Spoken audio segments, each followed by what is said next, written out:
सबका कल्याण है। जय गुरुदेव महान, करते सबका कल्याण है। जय। गली शंकरी है।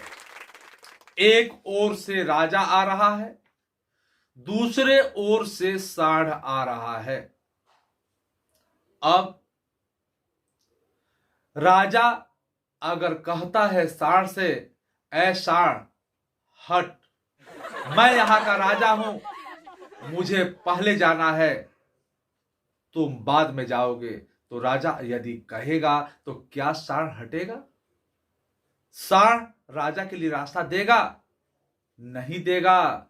राजा की भलाई तो इसमें है कि राजा पहले पीछे हटे, साढ़ को चले जाने दे, और साढ़ के जाने के बाद फिर राजा जाए। स्वजनों, समाज में यही तो हाल है। राजा सज्जन को निर्देशित करता है, सज्जन को सूचित करता है। राजा का मतलब यहां सज्जन है और साढ़ का मतलब दुर्जन है। समाज में सज्जन व्यक्तियों की भला तभी है जब वे दुर्जन लोगों से दूरी बनाकर रहें। स्वजनों, राम और कृष्ण दो महापुरुष हुए और दोनों के दर्शन अलग अलग हैं। श्री कृष्ण कह के और राम करके हमें समझाते हैं। हमें जीने का ढंग राम से जो किया उससे, और श्री कृष्ण ने जो कहा उससे सीखना है।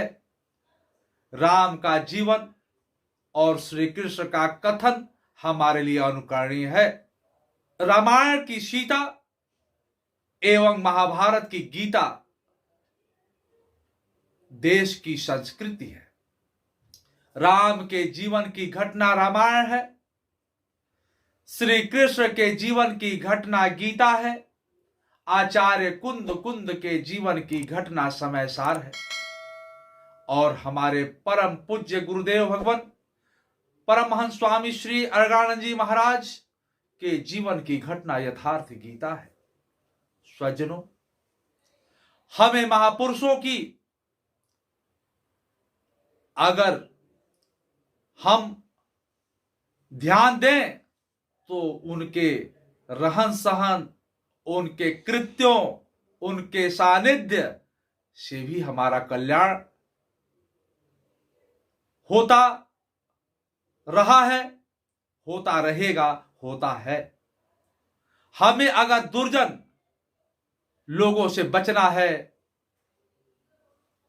तो पहले हमें संगति पर ध्यान देनी होगी कि हमारी संगति कैसी है।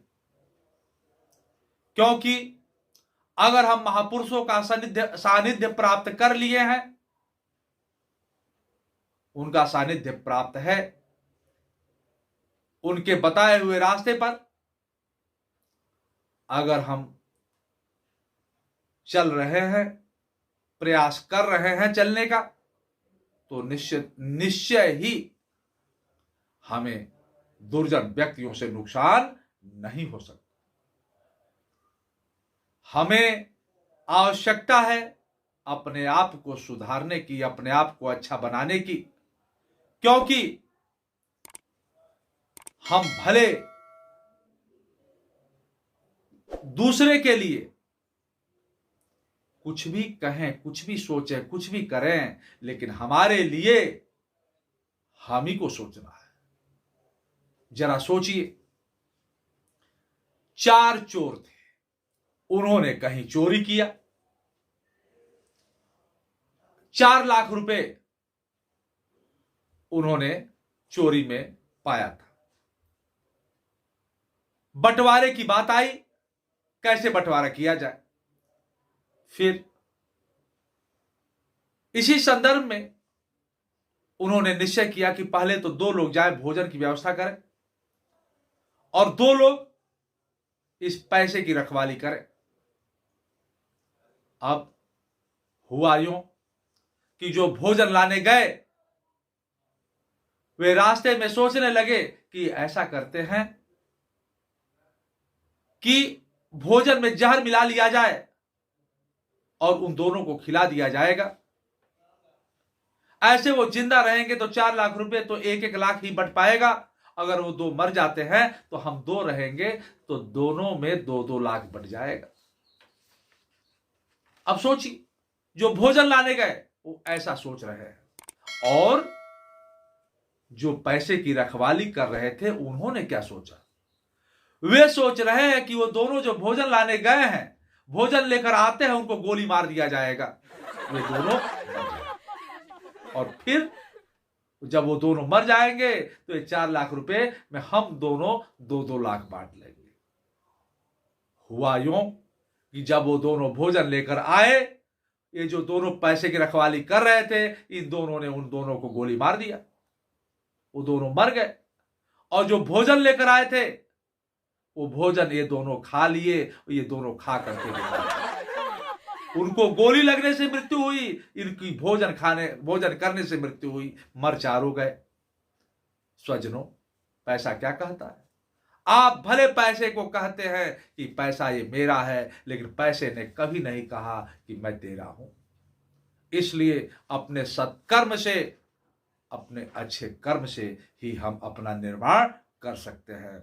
और आज के लिए इसी के साथ मैं इतना निवेदन के साथ आपसे आग्रह करता हूं, आपसे निवेदन करता हूं कि आप जो है हमारे इन बातों को थोड़ा आगे बढ़ाने का प्रयास करें। कमेंट्स बॉक्स में जाकर आपको कैसा लग रहा है, आपका कोई विचार हो, उसे व्यक्त करने का प्रयास करें। बहुत बहुत